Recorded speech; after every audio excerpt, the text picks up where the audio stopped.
एबे एबे समस्तଙ୍କ ପାଇଁ ଗୁରୁତ୍ୱପୂର୍ଣ୍ଣ ସୂଚନା ଆସିଛି କି ଷ୍ଟେଟ୍ ସ୍କଲାରସିପ୍ ଓଡ଼ିଶା ସମସ୍ତଙ୍କ ପାଇଁ new update post matric scholarship.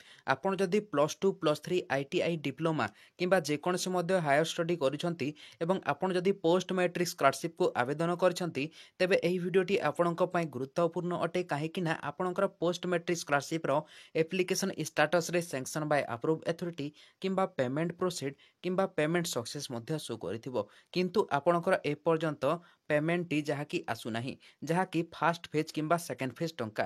ତେବେ ଆପଣ କେମିତି ଶୀଘ୍ରରୁ ଶୀଘ୍ର ଆପଣଙ୍କର ପୋଷ୍ଟ ମେଟ୍ରିକ୍ ସ୍କଲାରସିପ୍ର ଫାଷ୍ଟ ଫେଜ୍ କିମ୍ବା ସେକେଣ୍ଡ ଫେଜ୍ ଟଙ୍କା ପାଇପାରିବେ, ଏହି ଭିଡ଼ିଓଟିକୁ ଶେଷ ପର୍ଯ୍ୟନ୍ତ ଦେଖନ୍ତୁ କାହିଁକି ନା ଏହି ଭିଡ଼ିଓ ମାଧ୍ୟମରେ ଏବେ ଏବେ ଗୋଟେ ଗୁରୁତ୍ୱପୂର୍ଣ୍ଣ ଖବର ଆସିଛି ଆମ ପାଖକୁ।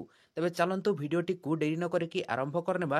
ଭିଡ଼ିଓଟି ଆରମ୍ଭ କରିବା ପୂର୍ବରୁ ଆପଣ ଯଦି ଆମ ଚ୍ୟାନେଲରେ ପ୍ରଥମ ପାଇଁ ଭ୍ୟୁ କରିଛନ୍ତି ଭିଡ଼ିଓଟିକୁ, ବୋଲେ ଭିଡ଼ିଓଟିକୁ ଗୋଟେ ଲାଇକ୍ କରି ଚ୍ୟାନେଲଟିକୁ ମଧ୍ୟ ସବସ୍କ୍ରାଇବ୍ କରିକି ପାଖରେ ଥିବା ବେଲ୍ ଆଇକନ୍କୁ ମଧ୍ୟ ଅଲ୍ରେ ସେଟ୍ କରିନିଅନ୍ତୁ। ଯଦି ଆପଣ ଆମ ଟେଲିଗ୍ରାମ ଚ୍ୟାନେଲରେ ମଧ୍ୟ ଜଏନ୍ ହୋଇନାହାନ୍ତି, ନିଶ୍ଚିତ ଭାବରେ ମୁଁ ଡିସ୍କ୍ରିପ୍ସନରେ ଲିଙ୍କଟି ଦେଇଦେଇଛି, ଆପଣ ସେ ପାଖରେ ଆମ ଟେଲିଗ୍ରାମ ଚ୍ୟାନେଲରେ ମଧ୍ୟ ଜଏନ୍ କରିନେବେ। ତେବେ ଦେଖନ୍ତୁ ଫ୍ରେଣ୍ଡସ୍, ଆପଣଙ୍କର ଯଦି ପୋଷ୍ଟ ମେଟ୍ରିକ୍ ସ୍କଲାରସିପ୍ର ଆପ୍ଲିକେସନ୍ ଷ୍ଟାଟସ୍ରେ sanction by approve authority show କରିଛି, ତେବେ ଆପଣଙ୍କର ପାଇଁ ଏହି ପାଖରେ ଗୋଟିଏ ସୂଚନା ରହିଛି ଯାହାକି 4 ଜୁନ୍ ସରିଲା ପରେ ଆପଣଙ୍କର 5, 6, 7, 8, 9, 10 ଏ ମଧ୍ୟରେ ଆପଣଙ୍କର ପେମେଣ୍ଟଟି ଆସିବାକୁ ଯାଉଛି, ଯାହାକି ଏହି ଡେଟ୍ ମଧ୍ୟରେ ଆପଣଙ୍କର ପେମେଣ୍ଟଟି ଆସିବ, ଯାହା ଫାଷ୍ଟ ଫେଜ୍ ଟଙ୍କାଟି ଆସିଯିବ ଯେଉଁମାନଙ୍କର ମଧ୍ୟ sanction by approve authority show କରିଛି। ତାହା ସହିତ ଯେଉଁ ଛାତ୍ରଛାତ୍ରୀମାନଙ୍କର ପୋଷ୍ଟ ମେଟ୍ରିକ୍ ସ୍କଲାରସିପ୍ର ସେକେଣ୍ଡ ଫେଜ୍ ଲାଗି ଆପଣଙ୍କ ଯଦି sanction by approve authority show କରୁଛି, ତେବେ ଆପଣଙ୍କର ଏବେ ଭେରିଫାଏ କରାଯାଉଛି ଡିପାର୍ଟମେଣ୍ଟ ତରଫରୁ ଆପଣଙ୍କର ଆପ୍ଲିକେସନ୍କୁ। ତାହା ସହିତ ଯଦି ଆପଣ ପେମେଣ୍ଟ ପ୍ରୋସିଡ୍ କିମ୍ବା ପେମେଣ୍ଟ ସକ୍ସେସ୍ ଶୋ କରିଛି, ତେବେ ଆପଣଙ୍କର ପାଇଁ ଯାହାକି ୱେଲଫେୟାର ଡିପାର୍ଟମେଣ୍ଟକୁ କଲ୍ କରିକି ଆପଣ ଜାଣିପାରିବେ କାହିଁକି ଆପଣଙ୍କର ପେମେଣ୍ଟଟି ଆସୁନାହିଁ, ଯାହାକି ଡିପାର୍ଟମେଣ୍ଟ ମଧ୍ୟ ଆମକୁ ଜଣାଇଥିଲେ ଯେ ଆପଣଙ୍କର ଯଦି ପେମେଣ୍ଟ ପ୍ରୋସିଡ୍ କିମ୍ବା ପେମେଣ୍ଟ ସକ୍ସେସ୍ ଶୋ କରିଛି ଏବଂ ଏପର୍ଯ୍ୟନ୍ତ ପେମେଣ୍ଟ ଆସୁନାହିଁ, ବହୁତ ଦିନ ହୋଇଯାଇଛି, ତେବେ ଆପଣ ଡିଷ୍ଟ୍ରିକ୍ଟ ୱେଲଫେୟାର ଡିପାର୍ଟମେଣ୍ଟକୁ କଲ୍ କରିକି ଜାଣିପାରିବେ। ଡିଷ୍ଟ୍ରିକ୍ଟ ୱେଲଫେୟାର ଡିପାର୍ଟମେଣ୍ଟ ହେଉଛି ଆପଣଙ୍କର ଡିଷ୍ଟ୍ରିକ୍ଟରେ SC ST କିମ୍ବା ଆପଣଙ୍କର ଏମିତି ୱେଲଫେୟାର ଡିପାର୍ଟମେଣ୍ଟ ରହିଥାଏ, ସେଇ ପାଖରେ ଆପଣ ଯାହାକି କଣ୍ଟାକ୍ଟ କରନ୍ତୁ। ଗୁଗଲରେ ମଧ୍ୟ ତାଙ୍କର ନମ୍ବରଟି ପାଇଯିବେ। ଡିଷ୍ଟ୍ରିକ୍ଟ ୱେଲଫେୟାର ଡିପାର୍ଟମେଣ୍ଟ ଆପଣଙ୍କର ଡିଷ୍ଟ୍ରିକ୍ଟ ଲେଖିଦେବେ, ଆପଣଙ୍କର ଡାଇରେକ୍ଟ ସେ ପାଖରେ ତାଙ୍କର କଣ୍ଟାକ୍ଟ ନମ୍ବର ଆସିଯିବ। ଆପଣଙ୍କର ଡିଷ୍ଟ୍ରିକ୍ଟ ହିସାବରେ ସମସ୍ତଙ୍କର ଡିଷ୍ଟ୍ରିକ୍ଟରେ ଗୋଟିଏ ଗୋଟିଏ ୱେଲଫେୟାର ଡିପାର୍ଟମେଣ୍ଟ ରହିଛି, ଯାହାକି ST SC ୱେଲଫେୟାର ଡିପାର୍ଟମେଣ୍ଟ। ସେଇ ଡିପାର୍ଟମେଣ୍ଟକୁ ଆପଣଙ୍କୁ କଲ୍ କରିବାକୁ ପଡ଼ିବ କାହିଁକିନା ଆମର ଏଇ ପାଖରେ ପୋଷ୍ଟ ମେଟ୍ରିକ୍ ସ୍କଲାରସିପ୍କୁ ସେମାନେ ହିଁ ସବୁ ହ୍ୟାଣ୍ଡେଲ୍ କରୁଛନ୍ତି, ଯାହାକି STN SC MBC welfare department. ତେବେ ଆପଣ ସେ ପାଖରୁ ସମସ୍ତ ଅପଡେଟ୍ଟି ପାଇପାରିବେ, ପେମେଣ୍ଟ ପ୍ରୋସିଡ୍ ଏବଂ ପେମେଣ୍ଟ ସକ୍ସେସ୍ ବାଲେ।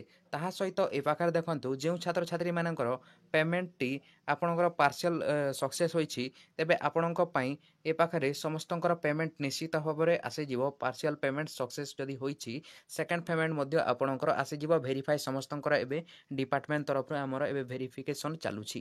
ତାହା ସହିତ ଆପଣଙ୍କର ଯଦି ପେଣ୍ଡିଂ ଏଟ୍ ଇନଷ୍ଟିଚ୍ୟୁଟ୍ କିମ୍ବା ରିକମେଣ୍ଡ ବାଇ ଇନଷ୍ଟିଚ୍ୟୁଟ୍ କିମ୍ବା provisional approve Bai department user show କରୁଛି, ତେବେ ଆପଣ ଏ ପାଖରେ ଡିପାର୍ଟମେଣ୍ଟ ୟୁଜର୍ ଯଦି ଶୋ କରିଛି, ଆପଣଙ୍କର ନିଶ୍ଚିତ ରୁହନ୍ତୁ। ଯଦି ଆପଣଙ୍କର ପେଣ୍ଡିଂ ଏଟ୍ ଇନଷ୍ଟିଚ୍ୟୁଟ୍ ଶୋ କରୁଛି, ତେବେ ଆପଣଙ୍କର ଏ ପାଖରେ କିଛି ହୋଇପାରିବ ନାହିଁ, କାହିଁକିନା ଆମ ଏବେ ସମର ଭ୍ୟାକେନ୍ସି ଚାଲୁଛି, ସେଥିପାଇଁ ଆପଣଙ୍କର କଲେଜ ମଧ୍ୟ ସେ ପାଖରେ କ୍ଲୋଜ୍ ରହିପାରେ। କିନ୍ତୁ ଆପଣଙ୍କର କଲେଜ ଖୋଲିଲା ପରେ ମଧ୍ୟ ଆମର ଯେଉଁ ନ୍ୟୁ ଏକାଡେମିକ୍ ଇୟର୍ ଚାଲିବ, ତେବେ ଆପଣ ନ୍ୟୁ ଆପ୍ଲାଏ କରିନେବେ, ଯାହାକି ଏହା ରହିଥିଲା 2023 and 24ର ଆପଣଙ୍କର ପେଣ୍ଡିଂ ଏଟ୍ ଯଦି ଇନଷ୍ଟିଚ୍ୟୁଟ୍ ଶୋ କରୁଛି, ଏପର୍ଯ୍ୟନ୍ତ ଭେରିଫାଏ କରାଯାଇ ନାହିଁ, ତେବେ ଆପଣ ନିଶ୍ଚିତ ଭାବରେ ଏହା ଆଉ ହୋଇପାରିବ ନାହିଁ, ତାହା ରିଜେକ୍ଟ ଆପଣଙ୍କର। ତାପରେ ଆପଣ ଏବେ ଯେଉଁ ନ୍ୟୁ ରିନ୍ୟୁଆଲ୍ କରିବେ, ସେମ୍ କୋର୍ସ କରିବେ। ଆପଣ ଯଦି +2 ଫାର୍ଷ୍ଟ ଇୟର୍ ଏବେ ଏଡ଼ମିସନ୍ ନେବେ, ଆପଣଙ୍କର ନ୍ୟୁ ଆପ୍ଲାଏ କରିବେ। ଯଦି ଆପଣ +3ରେ ଅଛନ୍ତି, ଯଦି ଆପଣ ସେମିଷ୍ଟାର ଯାହାକି ସେକେଣ୍ଡ ସେମିଷ୍ଟାର କିମ୍ବା ଥାର୍ଡ଼ ସେମିଷ୍ଟାର ଏମିତି ଅଛନ୍ତି, ତେବେ ଆପଣ ରିନ୍ୟୁଆଲ୍ ଇନ୍ ସେମ୍ କୋର୍ସ କରିବେ, ତେବେ ଆପଣ ଏଥିରୁ ଜାଣିପାରିଥିବେ। ତାହା ସହିତ ରିକମେଣ୍ଡ ବାଇ ଇନଷ୍ଟିଚ୍ୟୁଟ୍ କରିଦିଆ ହୋଇଛି, ତେବେ ଆପଣଙ୍କର ଏ ପାଖରେ ଆପ୍ରୁଭ୍ ହୋଇଯାଇଛି ଆପଣଙ୍କର ଆପ୍ଲିକେସନ୍ଟି। ଆପଣଙ୍କର ନିଶ୍ଚିତ ଭାବରେ ଆଗକୁ ଷ୍ଟେପ୍ ଯାଇବ ଏବଂ ଆପଣଙ୍କର ଆପ୍ରୁଭ୍ ହୋଇସାରିଲା ପରେ ପ୍ରୋଭିଜନାଲ୍ ଆପ୍ରୁଭ୍ ହେଲା ପରେ ଡିଷ୍ଟ୍ରିକ୍ଟ ଆପଣଙ୍କର ଆପ୍ଲିକେସନକୁ ଭେରିଫାଏ କରିବ। ତାପରେ ଆପଣଙ୍କର ସାଂକ୍ସନ୍ ବାଇ ଆପ୍ରୁଭ୍ ମେଥଡ଼ ହେଲା ପରେ ଆପଣଙ୍କର ସବମିଟ୍ ଆପଣଙ୍କର ପାର୍ସିଆଲ ପେମେଣ୍ଟ ସହିତ ଆପଣଙ୍କର ଯାହାକି ସେକେଣ୍ଡ ଫେଜ୍ ଟଙ୍କା ମଧ୍ୟ ଆସିଯିବ। ତେବେ ଏହା ଥିଲା ଆଜି ଆପଣଙ୍କ ପାଇଁ କିଛି ଅପଡେଟ୍ଟି। ନିଶ୍ଚିତ ଭାବରେ ଏ ଅପଡେଟ୍ଟି ଭଲ ଲାଗିଥିବ। ଭିଡ଼ିଓଟି ଯଦି ଭଲ ଲାଗିଛି ନିଶ୍ଚିତ ଭାବରେ ଗୋଟେ ଲାଇକ୍ କରି ଚ୍ୟାନେଲଟିକୁ ମଧ୍ୟ ସବସ୍କ୍ରାଇବ୍ କରିକି ପାଖରେ ଥିବା ବେଲ୍ ଆଇକନ୍କୁ ମଧ୍ୟ ଅଲ୍ରେ ସିଲେକ୍ଟ କରିନିଅନ୍ତୁ। ଭିଡ଼ିଓଟିକୁ ଶେଷ ପର୍ଯ୍ୟନ୍ତ ଦେଖିଥିବାରୁ ଧନ୍ୟବାଦ ଏବଂ ରହୁଛି friends, take care and bye.